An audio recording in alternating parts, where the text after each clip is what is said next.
Hey Matt, what are you doing and what the fuck are you wearing? My name is Ranger Matt, and I am doing reverse curls because reverse curls for the girls. I think the only thing you're doing is reversing them in the other direction. Like, reversing them away from you. Fuck you. Yes! Ah!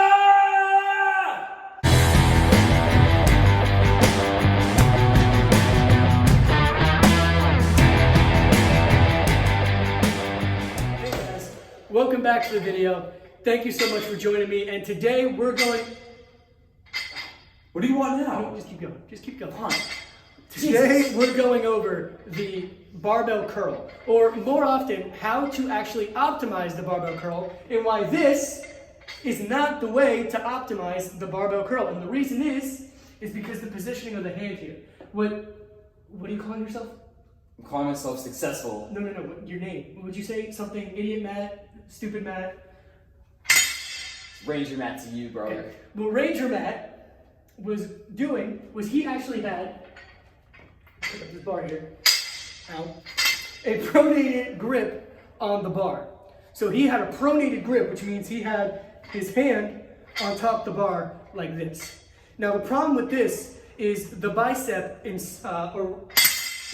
originates at the radius here. So, and the radius is responsible for turning our hand over and under like this. So because the bicep originates at the radius, it supinates the arm. As you can see here, when I do this, my bicep is more flexed than when I'm like this, right?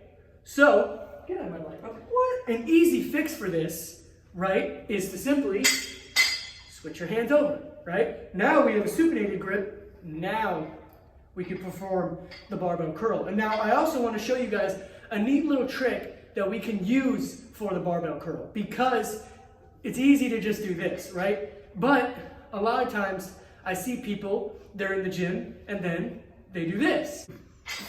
I want my girlfriend to be impressed. Instead, what you want to do, Would you mind? I'm fucking going. Hey! So instead what you want to do, instead of looking like this idiot, is when you cheat, right? Instead of leaning back like this and fucking up our back, you don't want to cheat past vertical. So what you can do is you can lean forward slightly, curl it up to vertical, finish your rep, lean down, curl it up to vertical, finish your rep, lean down. And what's cool is if that's too hard for you, or you don't know if you're going too vertical or a little bit past, use a wall.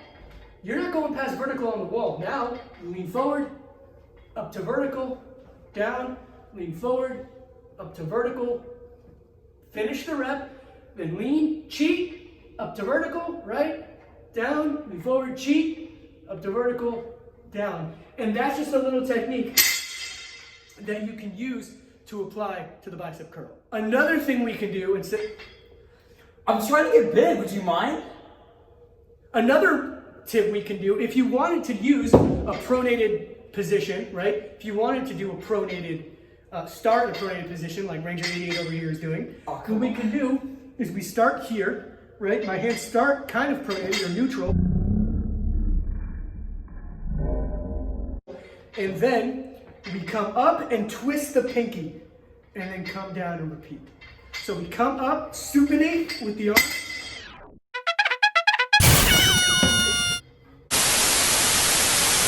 Back to our regular scheduled programming here. I had to freaking tie this idiot up, but now that he's out of the picture and I can actually focus on helping you guys, what we're going to do is, remember, we start off in a neutral pronated position here, come up, twist the pinky, and come down. This is going to allow us to optimally work the bicep by getting it in that supinated position. So we're here, and then we're actively twisting, utilizing the biceps full range of motion, coming up, twist, down. You could do alternating one at a time.